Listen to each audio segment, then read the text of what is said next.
Hey, hello, I'm Kråkan, also known as Corvus Cornix, and welcome to Classic Movie Rambles, where I talk about old movies that I found in my closet while cleaning. This week's movie is Godzilla from 2014. It's about 2 hours and 3 minutes long, and the movie starts with an intro credits, a bunch of war footage, and it's about monsters and stuff, and they actually nuke the main character Godzilla in it.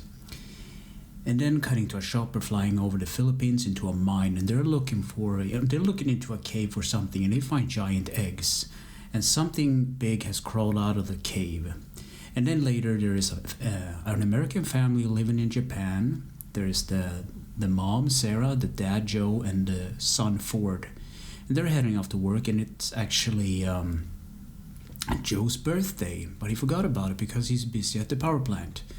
So he goes to work at the power plant, and he's worried about like tremors that's been causing, because there's a nuclear power plant. You don't want the ground to tremble because of the reactor and things, and there's a bunch of tremors going down, and he has to go check it out. And his wife also works there, Sarah, as I said, and she goes down to the reactor, and there is like a leak, so they have to shut it down, and he's forced to watch her die. And it's kind of this beginning sad scene. And then cutting to 15 years later, Ford is all grown up, and he's in the military, and he's about to see his wife and kids, and it's actually his birthday.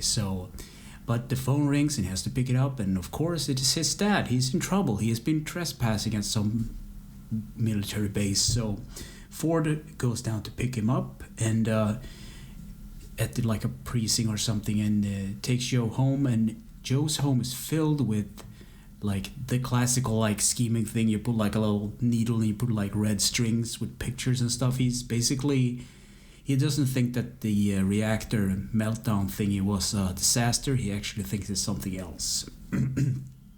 So the next day, Joe rambles about the whole thing and about him getting some data and whatnot. So he managed to talk his son Ford into going to the exclusive zone, or whatever it's called. It's like a radiation zone anyway. And they go down there, and they realize it's not radiated. So they go to their old home and pick up his old like floppy disks for data, and then they get captured by the some kind of military force, and they get taken to a power plant, the old power plant that he used to work at, I guess. And Ford gets interrogated, and there's like an EMP thingy, like an electric magnetic pulse that like kind of puts electronic out of service. It basically makes a power outage. So there's a big thingy hooked up to a bunch of steel wires, and it draws powers from the nuclear reactor. And the thing is, they have to shut it down, so they destroy this thing, which is like an egg or something, like a hatching thingy, but a monster crawls out of it. So the giant monster that newly hatched basically is called a Mudo, and it destroys a couple of cranes in the site, and it basically escapes to the air. And the next day, the military forces takes over, and there's like a site director that recruits Joe and Ford to help him out. And Joe dies because he's barely injured. And there's like a pointer scene or a briefing scene, let's call it a pointer scene in film terminology, where he explains about Godzilla and about the other monsters. So he actually believes, the site director believes, that Godzilla would bring a natural balance to the monster. So Ford wants just to head home, so he goes through like a trip through Hawaii. He has to travel there, and the Mudo actually goes to eat a nuclear sub, which I thought was cool. They actually grow stronger by eating nuclear fuel, so he actually eats a sub. That is kind of cool. And the military basically engaged the Mudo, but the Mudo used like an EMP, and basically everything electrical gets shut down. So Ford is in a train at this point with like a boy, and the train shuts down because of the EMP. And then there's like a tsunami caused by Godzilla. I don't know, maybe. At this point, they haven't really shown much of the monsters at all, and we're nearly an hour in. So half of the movie and no monsters, no Godzilla, I mean. So that's kind of, disappointing. And then the train starts up, and the Mudo is on the track, and there's like a disaster.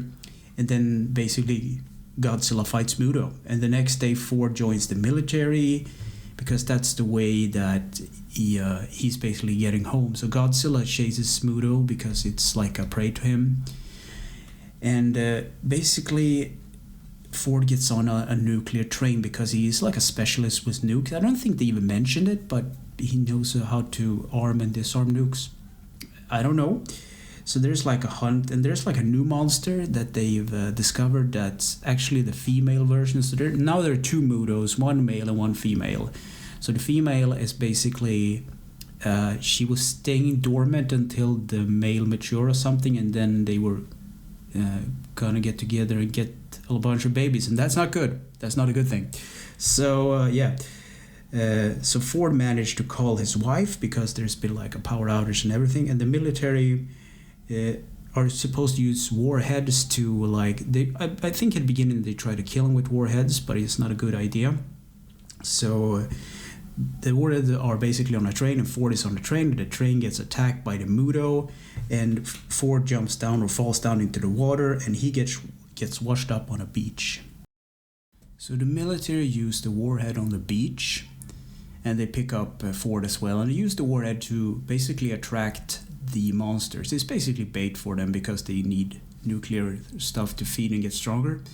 So one of the Mudos arrives in a city, and the other Mudo arrives as well. So, and Ford gets called in to deal with the warhead. So because he's an expert and the only expert on the field right now, because most people have died at this point. And then Godzilla fights the male Mudo in the city, and Ford is dropped down via plane to this warhead location. So he sees the battle between Godzilla and the male Mudo, and Ford finds out that the female Mudo has laid a bunch of eggs in the position where the warhead is, because I think the warhead is supposed to be food for the kids when they hatch. I think. I'm not an expert in Godzilla lore or whatever, but and then Godzilla fights both the Mudos, and Ford actually burns out like the eggs, and they carry out the warhead from the location, and Godzilla uses his atomic breath to defeat one of the Mudos, and then Godzilla falls from, like he gets a building over him, and you think he dies, but he actually doesn't die, and he rises from the ashes or whatever, and uses his atomic breath yet again to kill the other Mudo. And Ford is exhausted, and he gets picked up by via like helicopter, and the nuke or the warhead detonates in the background as he falls asleep in the helicopter. And the next day, Ford gets reunited with his family, and Godzilla basically wakes up on the beach because he was so exhausted, and he goes back to the water. And that's the end of the movie. So what do I think about Godzilla 2014? It has a slow build-up. It doesn't need to be 2 hours long. I summarized this movie really quickly because the movie is about the monsters, and the people are just there entangled in the battle with these giant beasts, monster thingies, kaijus, and the whole I mean, I've skipped a lot of the intricacies that happens between these families and whatnot, but it's really not interesting. All you want to see is the monsters battle, right? So 1 hour in, and it's really slow, then the monsters start to battle and duke it out, and what's left of the movie moves on relatively fast. And I mean, you don't see a lot of the monsters, and the movie is really dark, and there's like one scene that I remember on top of my head when Godzilla actually falls and he gets the building on top of him. There's this like artificial smoke, and you see like how Godzilla actually looks at Ford right in the eyes, and you can see the monster's pain. And this is like the only clear shot, except the one when he's lying at the end of the movie, he's lying at like the waterfront or whatever. But actually, and then the artificial smoke kind of covers his face, so he gets obscured. Just like so bad. I don't know. So I don't think I can recommend this movie. I probably offended a lot of people, but this is my opinion. It's not a good movie. It's very slow. So anyway, thanks for listening and or watching, and take care.